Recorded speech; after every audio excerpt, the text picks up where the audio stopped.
Flow, estado de fluxo, êxtase, uma experiência ótima. O estado de felicidade de uma criança com os seus dedos trêmulos colocando o último bloco em cima da torre mais alta que ela já conseguiu construir. A alta performance de um nadador tentando bater o próprio recorde. A presença de um violinista dominando uma passagem musical complexa. É o que o marinheiro, mantendo o curso firme, sente quando o vento sopra seus cabelos, quando o barco corcoveia pelas ondas como um potro. Ele poderia ficar ali por horas, sem perceber o tempo passar. Quando a consciência está harmoniosamente ordenada, a atividade a qual você se entrega é a própria recompensa por si só. A felicidade não é um evento, ela depende da qualidade dos seus momentos presentes. E o estado de flow nada mais é do que momentos presentes de qualidade. Os esquimós, em seu habitat desolado e hostil, aprenderam a cantar, dançar, contar piadas, esculpir objetos e criar uma mitologia elaborada para proporcionar ordem e sentido às suas experiências. É possível que seres humanos incapazes de experimentar o flow nessas regiões inóspitas tenham acabado por desistir e perecer. Mas o fato de parte deles terem sobrevivido mostra que nem mesmo a natureza e nenhum outro fator externo pode impedir o flow de acontecer. Quer aprender como provocar momentos de alta performance e felicidade, onde a produtividade e o aprendizado podem aumentar em 400%? Então entra no Flow, porque você está no Resumo Cast. O livro Flow foi publicado pela primeira vez em 1990. O autor é o renomado psicólogo Mihai Csikszentmihalyi. Por mais de 20 anos, ele pesquisou sobre o estado de concentração total e satisfação profunda dos seres humanos. Seus estudos revelaram que as nossas experiências verdadeiramente agradáveis são aquelas em que existe flow. Nesse episódio, você vai descobrir o que é isso e como pode tirar vantagem desse conceito, que está totalmente ligado ao alto desempenho e à felicidade. E já vamos começar esse episódio caindo de cabeça na mensagem central desse livro. Felicidade é uma condição para a qual devemos nos preparar. Deve ser cultivada e defendida particularmente por cada um. Quem aprende a controlar a sua experiência interior é capaz de determinar a qualidade de sua existência, que é o mais perto que podemos chegar de sermos felizes. De acordo com um experimento liderado pelo autor e o seu time de pesquisadores, existe um tipo especial de experiência, a experiência ótima, que é o estado de flow, que acontece quando alguém exerce uma habilidade em um domínio simbólico com regras pré-estabelecidas, onde existe uma meta clara e alguma forma de receber feedback. Momentos de felicidade são aqueles nos quais estamos fincados no agora, sem pensar em mais nada. Uma grande realização profissional, um esporte em alta performance, o nascimento de uma criança são alguns exemplos. Por muito tempo em nossas vidas, esses momentos podem parecer mero acaso ou obra divina, mas não precisa mais ser assim. O livraço Flow veio para trazer a ciência e a prática que estão por trás de um dos sentimentos mais sublimes que podem existir. Portanto, se você quer saber como é que faz para se sentir mais vezes presente, como esperamos que esteja agora escutando esse episódio, fique com a gente, pois ele será para você como água no deserto.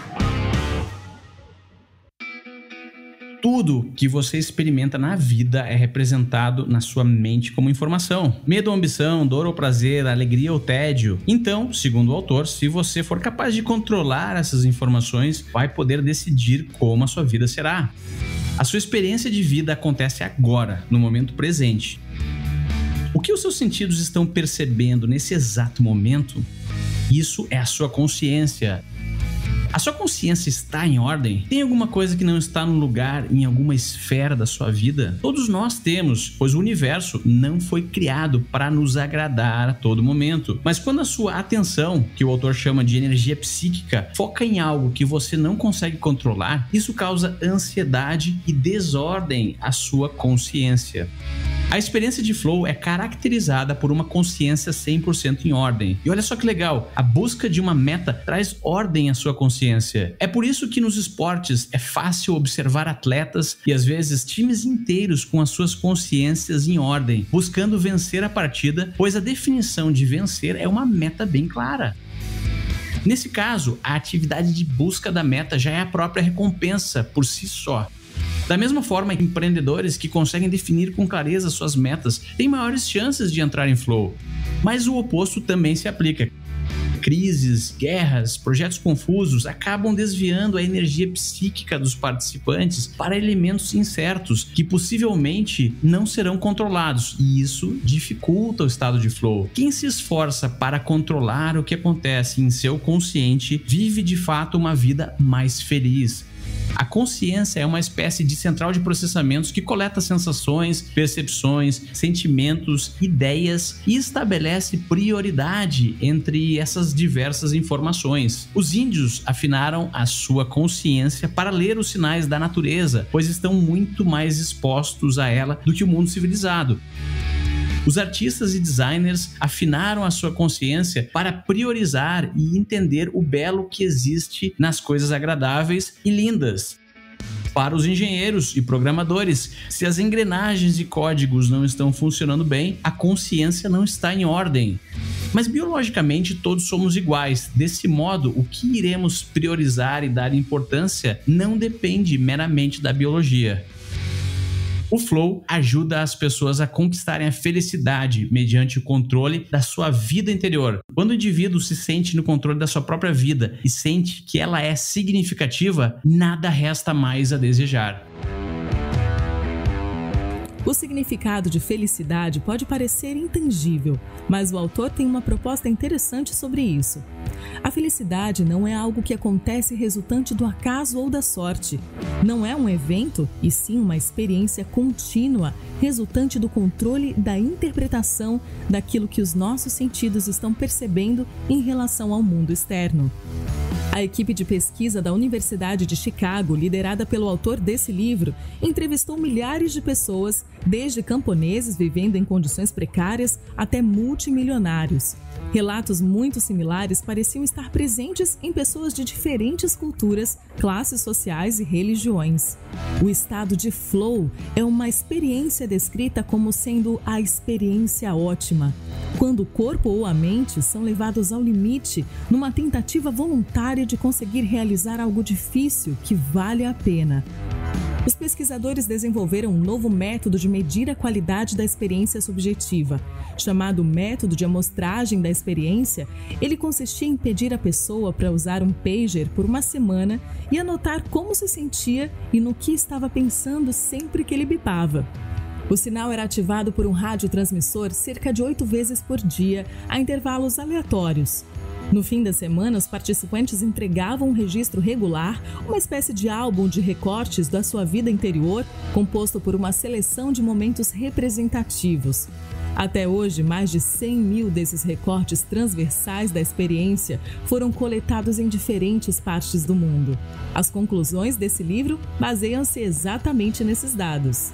Mas o flow não é apenas um assunto acadêmico. Inspirou a criação de currículos escolares experimentais, treinamentos de executivos, projetos de produtos e serviços de lazer, na psicoterapia clínica, na reabilitação de delinquentes juvenis, na organização de atividades em lares para idosos, em projetos de exposições em museus e na terapia ocupacional para pessoas com deficiência.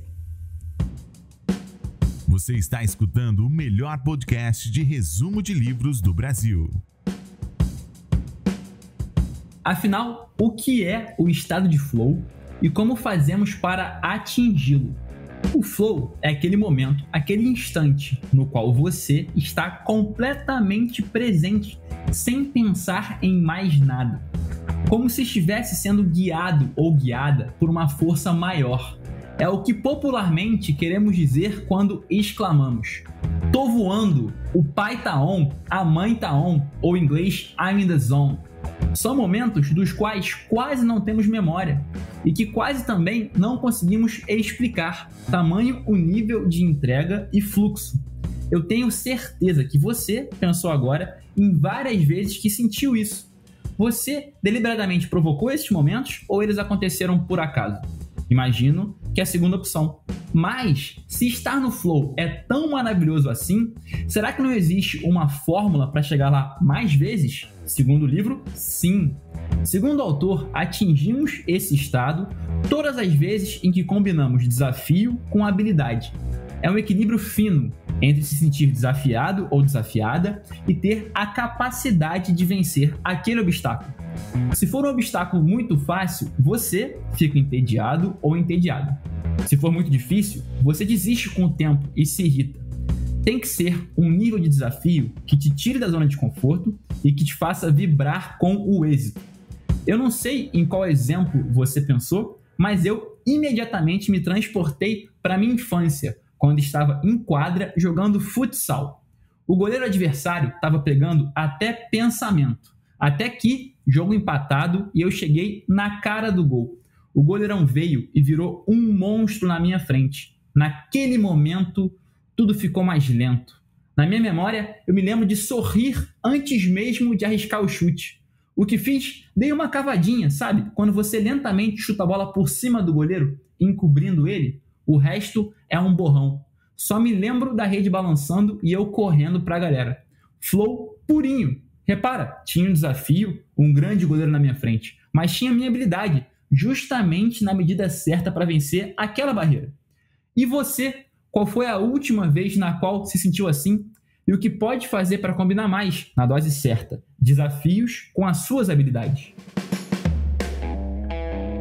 Pode ser que ao tentar se lembrar de momentos em que entrou nesse estado de fluxo, algumas dúvidas tenham surgido. Como, por exemplo, eu vi um filme ontem no Netflix e adorei, fiquei super presente, nem olhei para o celular. Isso é ficar em flow? Segundo o autor, muitas vezes confundimos prazeres momentâneos, oriundos de um momento de euforia, com a verdadeira realização que só acontece após vencermos uma dificuldade. Voltando ao exemplo do Netflix, é sim flow se você trabalha com cinema ou escreve sobre o assunto e ao ver aquela cena finalmente conseguiu ter um insight que estava buscando há tempos para os seus filmes ou textos. Ou melhor ainda, se for um filme que você fez, depois de muito trabalho duro e persistência. Agora, se foi apenas uma gargalhada isolada em um momento de descontração, tudo bem, nada de errado com isso. Mas o sentimento seria muito mais classificado como alegria ou euforia do que o desejado fluxo. Ainda em dúvida? Para ser flow, tem que ser superação, entrega, uma dificuldade vencida e um obstáculo do tamanho das suas habilidades. Senão é apenas diversão momentânea. Nada de errado com isso, mas não é o assunto em pauta no episódio de hoje. Se você percebeu que vem tendo episódios isolados de diversão e gostaria de transformar isso em flow, lá vão algumas dicas. Como você pode usar essas paixões para se desafiar? Como você pode usar essas paixões para ajudar as pessoas? O que por si só já é um desafio. Não se culpe por estar se divertindo. Risadas, descontração podem e devem ser boas pistas para o estado de espírito que estamos buscando. Mas a partir daí, adicione a elas uma pitada de desafio, algumas gotas de contribuição e voe lá! Sua receita do Flow estará prontinha para degustação. Bom apetite! O estado normal da mente, ao contrário do que imaginamos, é o caos. Pense na sua atenção ou naquilo que você está focando no presente momento como sendo uma forma de energia. O livro chama de energia psíquica. Se não houver um local onde aplicar energia psíquica, a consciência entra em desarmonia e causa ansiedade e sofrimento para a mente. Então fica claro que é necessário canalizar a atenção para algumas coisas. Mas o menu de opções para canalizar a sua atenção é muito vasto hoje em dia. Você pode optar por programas de TV, drogas e até outros hábitos diários que não levam ao flow. Mas a atenção dedicada à atividade que leva ao flow tende a fazerem com que os seres humanos se sintam mais felizes e autorrealizados. Mas preste atenção, para levar ao flow, qualquer atividade mental precisa cumprir os mesmos requisitos das atividades físicas. 1. Quem está praticando deve ter alguma habilidade em um domínio simbólico. Não pode ser uma atividade passiva, como assistir TV. 2. Deve haver regras. 3. Deve haver uma meta. E 4. Deve haver uma maneira clara de sentir alguma espécie de feedback. O praticante deve ser capaz de se concentrar e interagir com as oportunidades em nível proporcional às suas habilidades. Olha o xadrez, por exemplo, leva os praticantes ao flow, pois tem uma estrutura de regras e uma meta final, que é ganhar o jogo. Isso dá aos jogadores uma noção de como aplicar as suas habilidades para ganhar uma partida. O feedback também é instantâneo, pois a todo momento os jogadores conseguem ter uma ideia da sua performance durante o jogo. O músico pode facilmente atingir o flow, pois ele tem a capacidade de ir além dos limites das suas habilidades. E caso desafine ou perca o ritmo, o feedback será instantâneo. Não tem como esconder, especialmente se a meta for vencer um concurso ou receber um caloroso aplauso da plateia. Sabia que é possível atingir o estado de flow quando se lê um livro interessante também? Alguns leitores se desafiam com metas de palavras lidas por minuto com níveis altos de compreensão. Essa é uma atividade extremamente desafiadora que engloba todos os requisitos do flow. A energia psíquica aqui deve estar sendo usada para não perder atenção sobre o assunto e as páginas que estão sendo lidas. Quem se desafia dessa forma não percebe que temos pouco controle sobre a nossa própria mente. E você, está sentindo que os seus hábitos automáticos do dia a dia estão desviando a sua energia psíquica para longe desse conteúdo? Se esse é o caso, esse é um feedback valioso para você. Coloque então mais energia para voltar a sua atenção para o momento presente e continuar nesse episódio até o final. Executar uma atividade física intensa requer um nível de concentração que traz satisfação aos seus praticantes. Mas não é apenas nos esportes que é possível atingir essa satisfação. Você também pode usar a sua mente para jogar jogos e entrar em um estado de flow. Jogos que envolvam a linguagem e a memorização, como palavras cruzadas, por exemplo, podem fazer o tempo passar mais rápido, mas podem não ser suficientes para atingir o flow, já que dependem de um estímulo externo. Que tal tentar criar o seu próprio jogo de palavras cruzadas para atingir o flow mais rápido? Isso vai te motivar por ter uma meta própria. Vai acabar te beneficiando não só pela experiência e melhorar suas habilidades sociais de impactar positivamente outras pessoas em diálogos de alto nível. Você pode também estimular sua memória. Encontre algum tema que te interessa e tente absorver o máximo de fatos sobre ele. Tente memorizar uma poesia e recitar para outra pessoa. Você vai estimular sua mente, se conectar com profundidade com o tema e no final do desafio, depois de performar diante da pessoa amada, vai também desfrutar da recompensa. Além disso, o estado de flow pode ser atingido ao focar em coisas externas ao invés dos seus próprios defeitos. Tente mergulhar em um tema que você desconhece, ou talvez imergir em uma jornada para pesquisar a vida de alguém que você admira. Muitos cientistas conquistaram a excelência no isolamento. Não é verdade que os avanços da ciência são originados exclusivamente de grupos de pesquisadores em